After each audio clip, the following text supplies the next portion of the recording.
Hello viewers, welcome to our channel. ప్రస్తుతం మనతో పాటు ఉన్నారు డాక్టర్ శ్రీధర్ గారు. నమస్తే సార్. నమస్తే సార్, ఇన్సోమ్నియా అంటే నిద్రలేమి, సాధారణంగా అందరూ ఏమంటారంటే 10 to 5 వరకు పడుకోండి, లేదంటే 11 నుంచి ఆఫ్ కోర్స్ మీరు 5 వరకు పడుకున్నా ఓకే, మెల్టోనియం అనేది రిలీజ్ అయ్యి నిద్ర అనేది సరిగ్గా పడుతుంది. నిజంగా అసలు ఏ టైంకి పడుకోవాలి, ఏ టైంకి లెగాలి, నిజంగా అది అంత ఇంపార్టెంట్ అంటారా? జనరల్ గా నిద్ర అనేది చాలా మంది ఏంటంటే నైట్ అవుట్స్ చేసే వాళ్ళు ఉంటారు, జాబ్స్ కానీ. సో డే అంతా పడుకున్నాం సఫిషియెంట్ 8 hours అని అనుకుంటున్నాం. బట్ అది కాదు, మెయిన్ గా నైట్ 11 నుంచి పర్టికులర్ గా, ఒక 10 అయితే ఇంకా మంచిదే. బట్ నవడేస్ ఎవరు పడుకోరు. 11 to 5 ఆర్ 11 to 6 మెయిన్ అయితే. అసలు 11 నుంచి 4 ఈ టైం ఏదైతే 5 hours ఉందో, ఇది సౌండ్ గా మంచిగా పడుకుంటే టోటల్ డే అంతా బాగుంటుంది. అంటే మెల్టోనిన్ కాకుండా జనరల్ గా బాడీకి కావాల్సిన రిఫ్రెష్మెంట్ అనేది ఉంటుంది.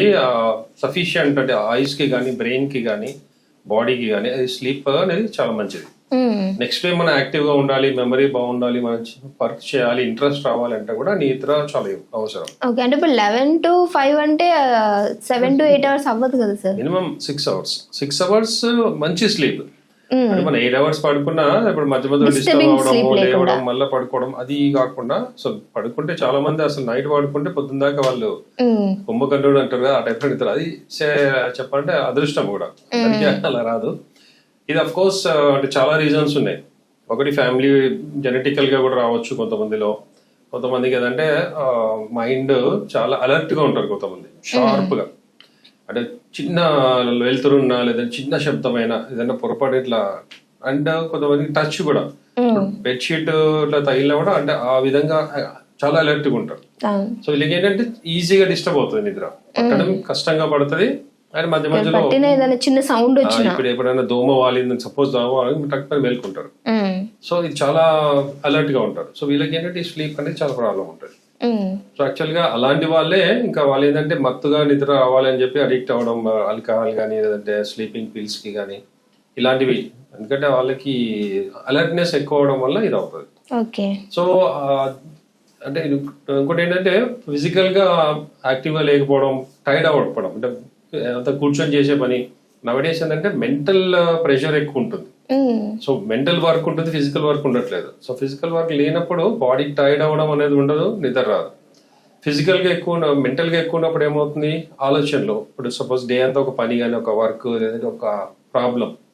సో నైట్ ఫ్రీగా ఉన్నప్పుడే డే అంతా ఏదో పనిలో అది బిజీ ఉండేది, మైండ్కి రాదు. సో ఖాళీ ఉన్నప్పుడే ఇవన్నీ ఆలోచనలు వస్తాయి.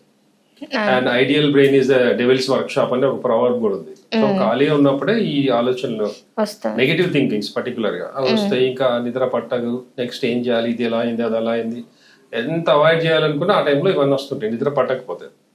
సో అందుకని ఏంటంటే నైట్ టైం పర్టికులర్ గా మన డిన్నర్ తర్వాత కొద్దిసేపు వాకింగ్ చేయాలి. డిన్నర్ ఏమైనా దీని మీద ఎఫెక్ట్ పడుతుందా సార్? డిన్నర్ కూడా ఏంటంటే చాలా మంది లేట్ గా చేయడము, హెవీగా చేయడము, తిన్నంగానే వాళ్ళకి పడుకుంటే అనీజీగా ఉండడం, బ్రీతింగ్ సరిగా రాకపోవడం, గురుక రావడం ఇలాంటివి ఉంటాయి. సో నిద్రకి ఫుడ్ కి మినిమం 2 hours గ్యాప్ ఉండాలి. 2 to 3 hours ఉంటే ఇంకా మంచిది. సో ఇప్పుడు 11 అలా పడుకోవాలి అంటే 8 లోపల తింటాం మంచిది. జనరల్ డైజెషన్ కి కూడా మంచిది, బాడీకి కూడా వంట పడుతుంది, స్లీప్ కూడా ప్రాబ్లం ఉండదు. అండ్ ఒబేసిటీ ఉన్న వాళ్ళకి కూడా మంచిది, ఫ్యాట్ అనేది ఎక్కువ కాదు. సో తినంగానే పడుకోవడం వల్ల డైజెషన్ సరిగా ఉండదు, పర్టికులర్ గా బెల్లీ ఫ్యాట్ అనేది పెరుగుతుంది. సో ఇవన్నీ ఉంటాయి. అండ్ చాలా మందికి ఏదంటే ఈ నవేడేస్ ఈ ఫోన్లు వచ్చి, కంప్యూటర్స్, ఐప్యాడ్ ఇట్లాంటివి వచ్చిన తర్వాత పడుకునేంత వరకు, నిద్ర వచ్చేంత వరకు ఆ నిద్ర రావట్లేదు, దాన్ని చూసుకుంటూ ఏవో రీల్స్ అవి ఇవి చూస్తూ ఉంటారు. సో ఆటోమేటిక్ గా స్క్రీన్ టైం అంటాం దీన్ని. సో దానివల్ల ఏదంటే ఐస్ మీద, బ్రెయిన్ మీద ఇంపాక్ట్ ఎక్కువ ఉంటుంది. సో ఈ మెలటోనిన్ అనేది ఏదో అది చాలా తగ్గిపోతుంది ఆ టైంలో. సో పడుకోవాలి అంటే మనం ఒక ఫిక్స్ టైం పెట్టుకోవాలి డైలీ. ఇప్పుడు సపోజ్ 10 o'clock పడుకోవాలి, ఇంకా 10 ఏంటంటే అన్ని బంద్ చేయాలి. అంటే బెడ్రూమ్ మనం ఏదైతే పడుకుంటామో అది డార్క్ గా, కూల్ గా, ప్రశాంతంగా, ఏ సౌండ్స్ గిన్స్ లేకుండా అలా ఉండాలి. సో అప్పుడు ఏంటంటే మనకు ఆటోమేటిక్ గా ఇంకా మనం పడుకోవడానికి వెళ్తున్నాం, మనం ఏం పని చేయడానికి వెళ్తున్నాం దాని మీద కాన్సన్ట్రేషన్ ఉంటుంది. సో మనం పడుకుంటాం కాబట్టి ఇంకే డిస్టర్బెన్స్ ఉండదు. స్క్రీన్ లైటింగ్ ఫోకస్ పడడము ఏదో ఒక విధంగా డిస్టర్బెన్స్ ఉంటుంది. సో అవి లేకుండా వెళ్ళి ప్రశాంతంగా పడుకోవాలి. అండ్ చాలా మందికి అలా ఇమ్మీడియట్ గా నిద్ర రాని వాళ్ళు ఏంటంటే మెడిటేషన్ లాగా, లేదంటే బ్రీతింగ్. డీప్ బ్రీత్ తీసుకొని హోల్డ్ చేసి మెల్లగా వదలడము అట్లా ఒక 4-5 సార్లు అంటే కూడా ఆటోమేటిక్గా బ్రెయిన్కి ఇంపల్సెస్ వెళ్ళడం ప్లస్ ఈ ఆక్సిజన్ అనేది కొద్దిగా డిఫిషియన్సీ లాగా అంటే బ్రీతింగ్ బట్టి హోల్డ్ చేసేటప్పటికి ఏంటంటే ఈ బ్రీతింగ్ అనేది అంటే ఆక్సిజన్ అనేది హెడ్కి వెళ్ళదు కొద్దిసేపు దానివల్ల ఏదంటే మత్తు అనేది వస్తుంది. మళ్ళీ మెల్లగా స్లోగా వదలడం ఇట్లా బ్రీతింగ్ ఒక 5-6 సార్లు చేసి అప్పుడు పడుకుంటే ఆటోమేటిక్గా అండ్ ఈ బ్రీతింగ్ చేసేటప్పుడు కాన్సన్ట్రేషన్ ప్రాబ్లమ్స్ మీద కాకుండా సంథింగ్ అంటే దేవుడి మీద కానీ అట్లా ఏదో ఒక పర్టికులర్గా ఒక ప్లెసెంట్ థింగ్ దాని మీద కాన్సన్ట్రేట్ చేస్తూ బ్రీతింగ్ చేసి పడుకోవాలి. చాలా మంది అంటే ఏవో న్యూస్ చూడడము లేదంటే ఈ రీల్స్ చూసి ఆ మైండ్లో అదే తిరుగుతూ ఉంటుంది, అది అలా అయింది ఇది ఎలా అయింది వీళ్ళకి రిలేటెడ్ కాకుండా కూడా. సో దీనివల్ల నిద్ర డిస్టర్బ్ అవుతుంది. ఓకే సార్, ఈ స్లీపింగ్ పిల్స్ ఎవరైతే వేసుకుంటూ ఉంటారో ఈ ఒకవేళ రానప్పుడు నిజంగా అది ఒక అలవాట్లాగా చేసుకునే వాళ్ళు కూడా ఉంటారు. ఇదేమన్నా అంటే ప్రమాదకరమయ్యే అవకాశం ఉందంటారు?